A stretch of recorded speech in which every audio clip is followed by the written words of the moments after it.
இந்தியாவை ஆண்ட மாமன்னர்கள் சக்கரவர்த்திகளும் ஆண்ட பேண்ட எல்லாருமே நம்ம முன்னோர்கள் ராஜாதி ராஜராஜ சோழன்லாம் வாழ்ந்தாங்களே, நம்முடைய முன்னோர்கள் மாமன்னர்கள்லாம் வாழ்ந்தாங்களே, நம்ம முப்பாட்டன்லாம் வாழ்ந்தாங்களே, அவங்க தான் கீழ்ச்சாருன்னு சொன்னீங்க இல்லையா? நான் சொல்றேன், பிரிட்டிஷ்காரன் வந்த பிறகு 1973 வர்ண முறைப்படி சூத்திரர் அடிமை என்பதை ஒழித்து சட்டத்தின் முன் அனைவரும் சமம் என்று கொண்டு வந்தார் பிரிட்டிஷ்காரர். இப்ப நம்ம பாட்ட முப்பாட்ட இருந்தால அவன் எவனுமே எதுவுமே கிழிக்கல. எது பண்ணா மனுதர்மப்படி ஆட்சி செஞ்சான், பார்ப்பனர்களுக்கு முக்கியத்துவம் கொடுத்தான். அதனால தான் பெரியார் ஆதரிச்சாரு. 1795 பார்ப்பனர்களுக்கும் சத்திரியர்கள் மட்டுமே சொத்து வாங்கலாம் என்றிருந்த நிலையை மாற்றி அனைவரும் சொத்து வாங்கலாம் கொண்டு வந்தார். பாட்ட முப்பாட்ட மன்னர்கள் வாழ்ந்தாங்களே, அப்போலாம் எப்படி தெரியுமா? பார்ப்பனர்கள் மட்டும் தான் சொத்து வாங்க முடியும், மற்றவங்க வாங்க முடியாது. புரியுதா? ராஜாதி ராஜராஜ சோழன் சொன்ன பாத்தியா, அப்பெல்லாம் அவங்கள எதுவும் கிழிக்கல.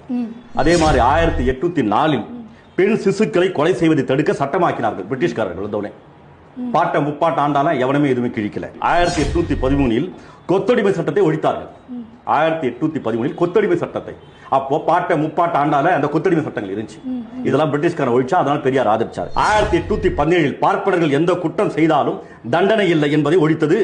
அவனுக்கு தண்டையும் வாங்கி தந்தது பிரிட்டிஷ்காரங்க. பாட்ட முப்பாட்ட ஆண்டால அவன் இதெல்லாம் கிழிக்கல, அதெல்லாம் வேடிக்கை பார்த்தான். 1819 சூத்திர பெண் திருமணமானவுடன் 7 நாட்கள் கோவிலில், அதாவது கோயில்களில் பள்ளியறைகள் அங்க பார்ப்பனர்களுடன் இருக்க வேண்டும், புரியுதா, அப்படின்னு கொண்டு வந்தான். அதை ஒழித்தான் பிரிட்டிஷ்காரன். 1828 குழந்தைகளுக்கு திருமண சட்டம் கொண்டு வந்தான் பிரிட்டிஷ்காரன். பாட்ட முப்பாட்ட ஆண்டால அவன் அதை கிழிக்கல. 18